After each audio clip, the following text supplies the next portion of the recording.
La Côte d'Ivoire est désormais concernée par la lutte antiterroriste. Une opération conjointe avec le Burkina Faso a été mise en place début mai dans le nord du pays.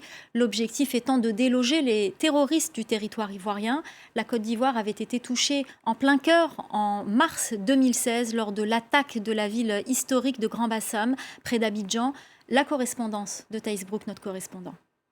Baptisé Comoé du nom du fleuve qui traverse la Côte d'Ivoire et le Burkina Faso, l'opération conjointe était une première entre l'armée ivoirienne et l'armée burkinabé. Lancée début mai, l'opération avait pour objectif de prendre en étau les djihadistes réfugiés dans cette zone transfrontalière plutôt du côté ivoirien, zone depuis laquelle ils opéraient ensuite au Burkina Faso. Bilan officiel de l'opération, 8 djihadistes présumés tués, 38 arrestations du côté des djihadistes et puis une base située au Burkina détruite.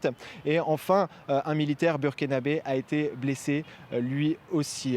L'opération a été présentée comme un succès par l'armée ivoirienne. La zone serait sécurisée, mais il y a eu aussi un raté lors de cette opération. En effet, le chef d'escadron de la gendarmerie de Kong, une petite ville située dans le nord-est de la Côte d'Ivoire, aurait divulgué des informations confidentielles à un civil, ce qui aurait permis à certains djihadistes de fuir. La Côte d'Ivoire n'a pas connu d'attentat terroriste depuis celui de Grand Bassam en 2016, mais selon les autorités, depuis plusieurs attentats, plusieurs attaques terroristes ont été déjouées.